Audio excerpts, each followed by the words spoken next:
if we're thinking about for whom could this fail, it gives us so much opportunity. It gives us opportunity to, first of all, to avoid liability and risk. Who can be harmed by this use? It's also an opportunity. Like I said, it's all a carrot and a stick. If you're thinking about new use cases and new users, it's a whole different group who can benefit from your products who you might not have been serving otherwise. It's new consumer base. It's new opportunities. Hi, I'm Julian Ha, a partner in Heidrick Struggles' Washington, D.C. office, and the global managing partner of the Legal Risk Compliance and Government Affairs practice. This interview you'll hear today is one in an ongoing series exploring AI and its impacts on leaders across functions, how they are embedding AI tools into their teams, how they are managing its use to drive performance, and how they are adapting their leadership skills and capabilities to best address the challenges AI presents and seize its opportunities. Today, I'm thrilled to be joined by Miriam Vogel, the president and CEO of EqualAI, which is a nonprofit organization created to promote artificial intelligence governance. Miriam also serves as chair of the National AI Advisory Committee, mandated by Congress to advise the President and White House on AI policy. Most recently, she served as Associate Deputy Attorney General at the Department of Justice, where she advised the Attorney General and the Deputy Attorney General on a broad range of legal, policy, and operational issues. Miriam has extensive experience working with C-suite, board of directors, policymakers, lawyers, and other key stakeholders to establish best practices for legal and regulatory compliance, as well as establishing the operationalizing best practices and AI governance within Fortune 100 companies across multiple industry sectors. Miriam, thank you so much for joining us today. Julian, thank you for having me. Always a pleasure. Well, let's kick off. Can you share with us a bit about EqualAI, how it came about, what is your mission, and who are your primary stakeholders? Thank you for that question. So about 6.5 years ago, we started noticing that there are significant risks with AI.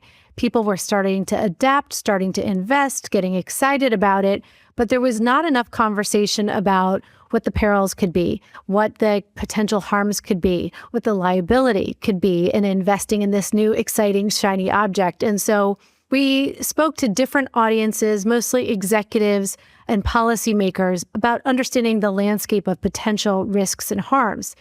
And as you know, Julian, I like to be proactive. I'm an optimist, and I can't talk all the time about the negatives. We really needed to focus on what we could do proactively to make sure that AI was adopted. Our end goal is pro-adoption, and I am net positive, I like to say, on AI. As long as we put the right guardrails in place, I want to make sure everyone is using it and using it effectively. And so about 5.5, 6 years ago, we started focusing on AI governance. And it's really been a wonderful journey as this has gone from a conversation that was quite nascent to one that is global and where there's increasingly clear best practices across the board, across industries on what it means to do this well, what it means to be an AI company, because I believe most companies, most organizations are AI companies, AI organizations now, whether or not they realize it. And so that means, in turn, they need to be ready. They need to have a governance system in place. What does that mean in terms of our audience? A lot of our work is with C-suite, making sure that they are ready, that their companies are ready, that there's alignment and preparation for being an AI company, talking to their boards about what this looks like, talking to their lawyers in particular. Lawyers play a key role here. When we started this journey, it was mostly on the computer scientists, the engineers within a company, the CTOs to understand the AI capabilities and aspirations. And part of what we do at EqualAI is make sure that it's a C-suite conversation, making sure that it's a multi-stakeholder, cross-enterprise conversation, because that's really the only way to approach AI. And as everyone knows, AI touches everything now, and it will only increasingly be that type of innovation across the board. And so that has been our primary audience. We touch those audiences in a variety of different ways. We have a C-suite program. We have a program for senior executives to align on AI governance. We have a badge program. We have a CLE for lawyers. And the companies we work with have been asking for new and different programs, and we love that. And so we've become a safe space for them to align on these best practices. And then in doing so, policymakers increasingly wanted to talk to us and our members. They want to know from those companies who are really committed to this work, what does it mean? What does it look like in practice? And how do we navigate that all-important balance of guardrails as opposed to innovation so that we get this right, remain competitive, and make sure at the end of the day, no matter what, our end goal is making sure there's trust in AI systems and making sure that they deserve our trust. That's fantastic. I think you've sort of touched on this a little bit already, but maybe we could just double click a bit. You obviously have extensive experience working with C-suites and boards and the government to help them establish best practices for legal, regulatory compliance, as well as operationalizing those best practices, especially in AI governance. When you approach these folks, how do you begin the conversation? What's your pitch? Although I imagine these days they're probably pitching you for advice, but how does that conversation unroll and how does that go from your perspective? Yeah, I mean, it has been nice. Increasingly, we've been trying to figure out how to adapt to the hugely increased and scaled interest in our work. And so that's really been a privilege in helping to answer the call on what it means to be a thoughtful, prepared AI actor. But our pitch, we always have to be ready to make the pitch and to follow up with a variety of different stakeholders on why they should partner with us. And I'm very happy to always have that conversation. And it comes down to making sure that this company is prepared to succeed, making sure this organization, making sure this policymaker's goal is for success. And success includes AI adoption. The piece that we just talked about, though, the trust component, cannot be overstated. Right now, many companies, if not most, are investing significant amount of their infrastructure, their employee time and resources to AI adoption, to huge investments in AI. And yet there's a huge gap in the actual adoption within companies. A lot of executives are not interested in using the AI, not turning to use them in the way that will actually make sure that the investment is being realized and making sure that the company has the competitive advantage that it's hoping for. And so what we try to tell companies is there's really 4 reasons that you need to be making sure that you are doing all you can to have a strong AI governance system in place. First of all, you need to act quick. This takes some time and investment, so you really can't wait until the global landscape is clear. You need to get started. This can take 18 months to 2 years. And so it's something you need to start yesterday. If you were around when cybersecurity was a nascent idea, if you waited, it was too late by the time you realized this was a problem for your company. And that's really where we are with AI governance for a variety of reasons, the EU AI Act, liability, other things that I know we'll dive into. But then we take a step back and we say, first of all, look at your employees. They're so important to you. They're an invaluable resource. They don't want to be part of a company that is using AI in ways that are nefarious or even negligent. They want to make sure that the way that you're using AI is aligned with your mission, is aligned with your values as a company. And if you're not making sure that you have good AI governance, that's a potential risk to lose that trust of your employees. Second of all, it's about brand integrity.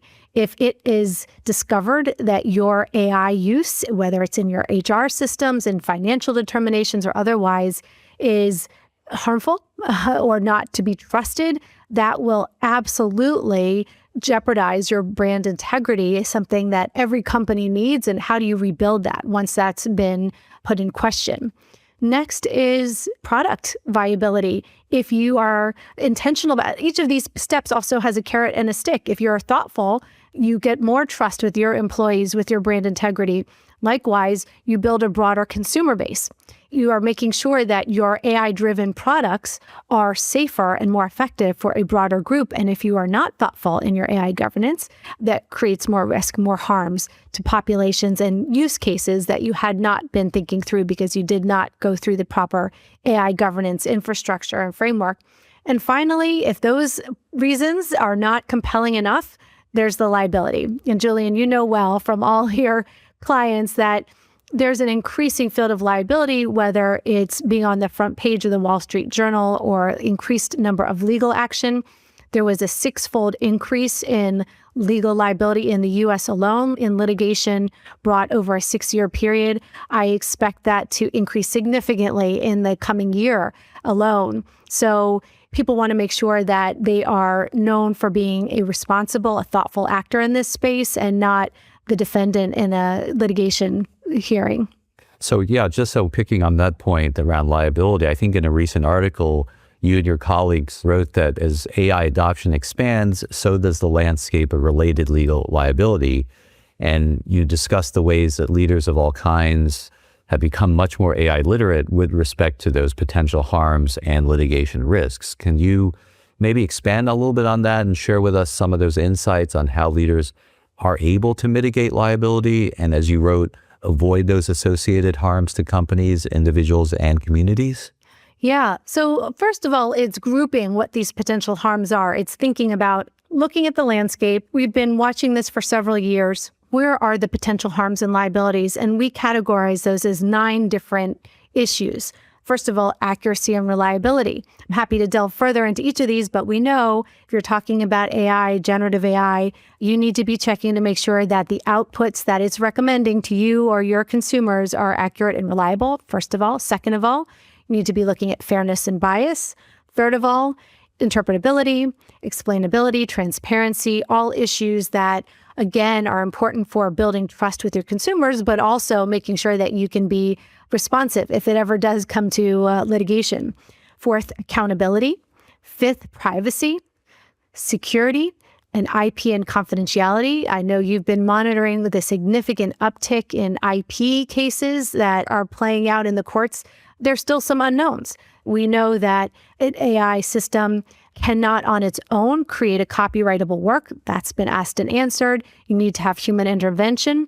How much human intervention is an open question, and we're seeing some judges start to give us answers in that space. There's workforce issues. That is both, again, a trust building issue. It's your insurance. It's making sure that you are AI ready, to make sure that you have a workforce who's ready in your AI economy and your AI future.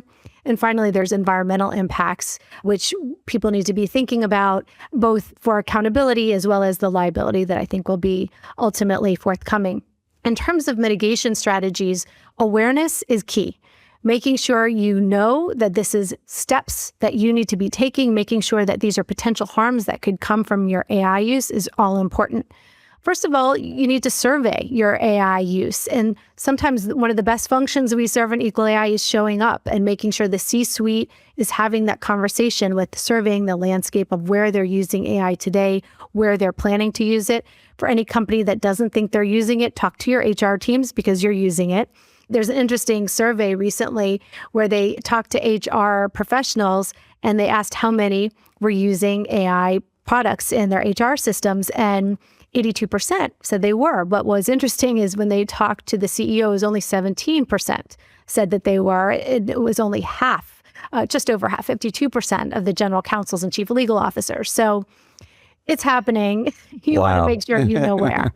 Yeah. That's quite a disconnect, but something important to bridge. Okay. Exactly. That's fascinating. Exactly. So Miriam, are there further mitigation strategies that you see that could be effective in this? Yes. Thank you so much for asking, Julian, because what's nice about good governance, big picture, is that good governance with AI is good governance. Most of it will be familiar to the clients you work with. It is not new concepts, but it's making sure that you're being intentional and applying it to AI. So what do I mean by that? 5 easy steps, 5 known steps is what I should say. I do not want to pretend this is easy, but it is familiar and it should be happening. First of all, you need to make sure you have a framework in place. What is going to be your approach to AI governance? And we're fortunate that we're far enough along. There are many good examples. One that we use at EqualAI is the NIST risk management framework. It is law agnostic. Wherever you are, it will be applicable. It is organization, industry agnostic, and it can guide you through whatever stage you're in, what the questions are that you should be asking to interrogate your systems and making sure that they are operating in the way that you expect, to make sure that you're not missing potential harms or flaws. So we also on our EqualAI website have what I just learned recently is the highest trafficked area of our website, and that's our impact assessment tool based on the NIST risk management framework. So people are free to use it. It's available for anyone to understand how to use an impact assessment tool, which is also a really important part of AI governance. And again, this one is based on that really well done framework. Second of all, accountability. So I'm sure, Julian, you have this conversation in any good governance discussion, but here again, accountability is key. And here it means you need to have someone in your C-suite who is accountable for your AI determinations, for your AI systems. Too often it is put to, we think of it as like the IT person, the IT help desk somewhere in the company. No, this needs to be front and center. There are going to be questions about budget, questions about priorities, as well as questions about integration. And you need to know throughout your enterprise that there's someone in the C-suite that is holding everyone accountable and that who herself is accountable for these decisions.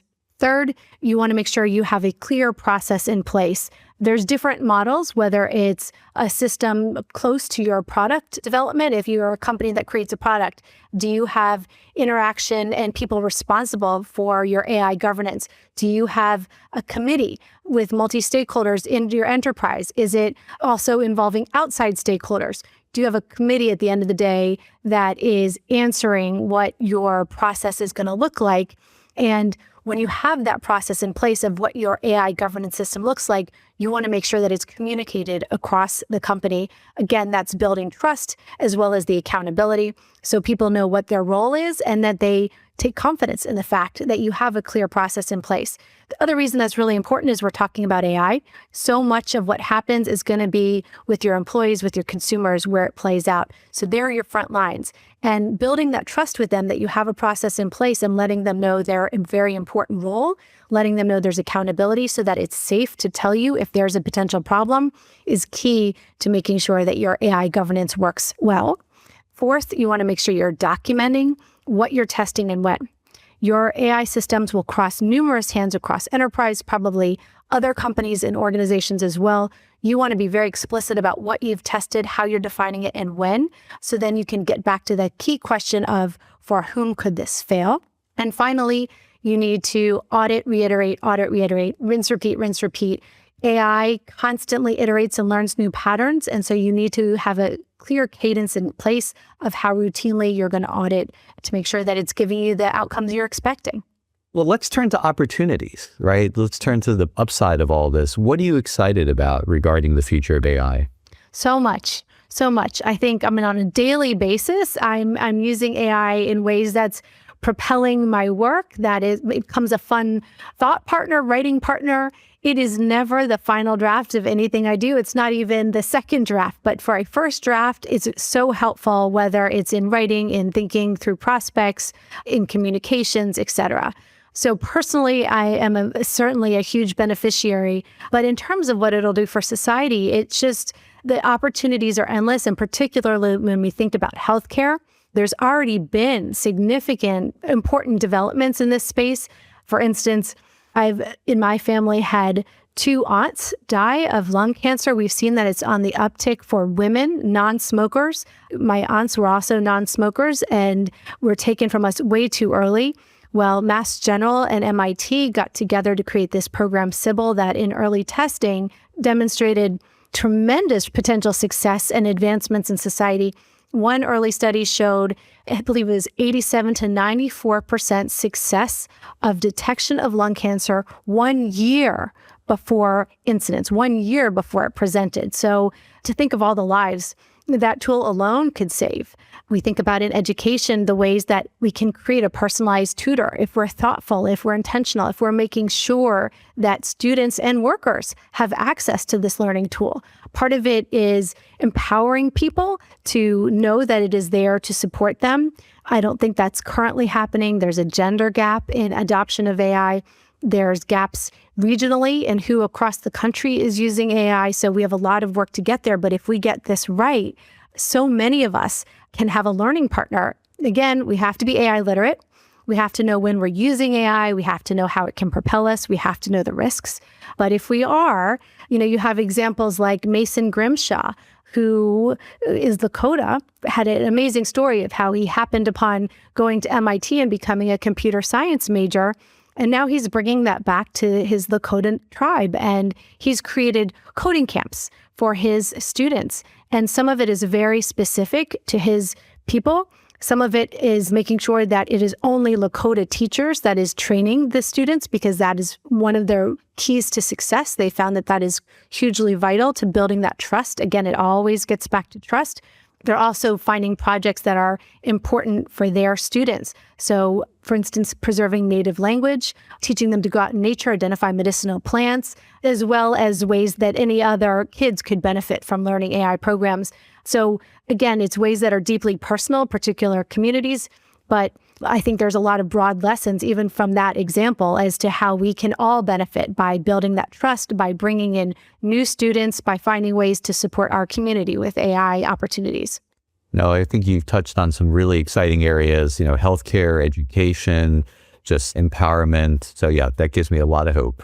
So Miriam, what does it mean to you to lead in an AI-enabled world, right? Are there any specific skills or mindsets that you think leaders will need to have to be able to thrive in this AI-driven world that we have before us?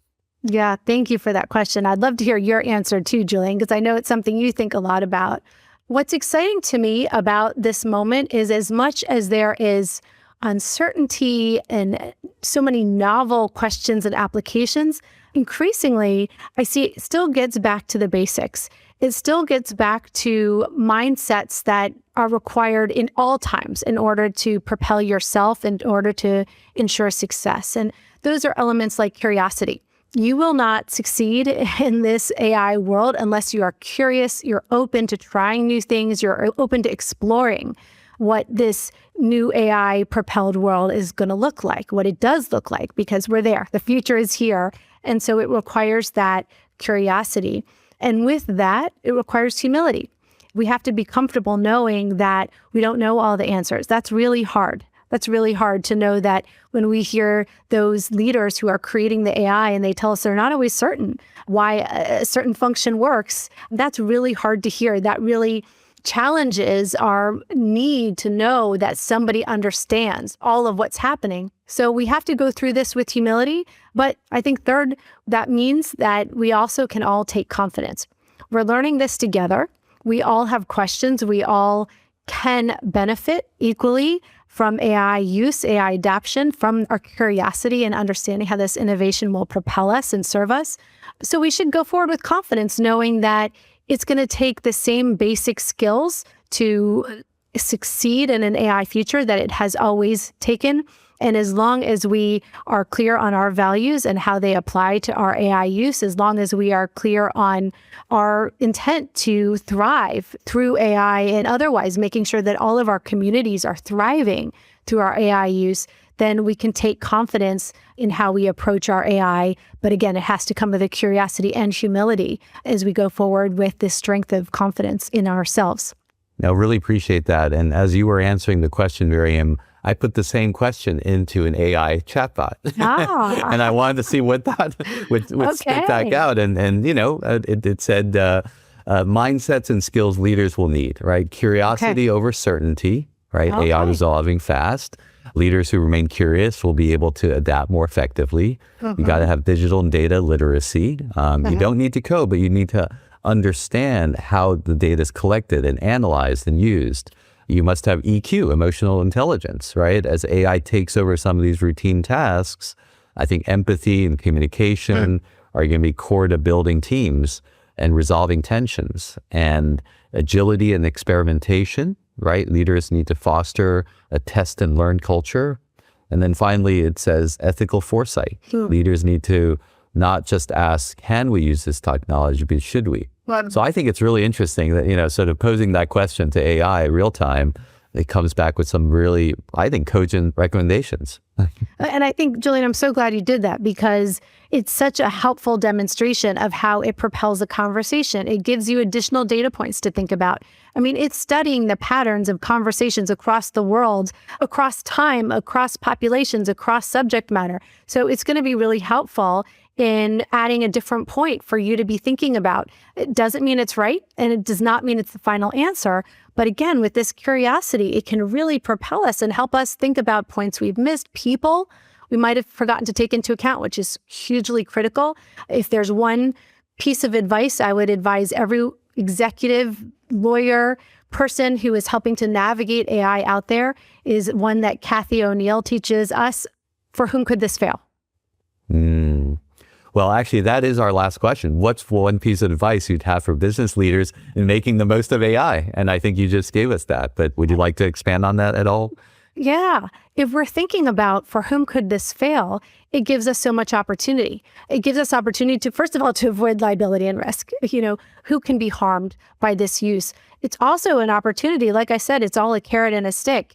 If you're thinking about new use cases and new users, it's a whole different group who can benefit from your products who you might not have been serving otherwise. It's new consumer base. It's new opportunities. It's new ways to solve for seemingly intractable issues or issues that might not have been within your purview previously. And so for whom could it fail really opens up the aperture for you to make sure that you're thriving and that those around you are a part of the success and a part of your success. Well, Miriam, you shared some incredible insights, and we can't thank you enough for joining us on this podcast on AI governance, an incredibly important topic. Again, thank you for your spending time with us, and we really appreciate it. I really enjoyed it. Thank you, Julian.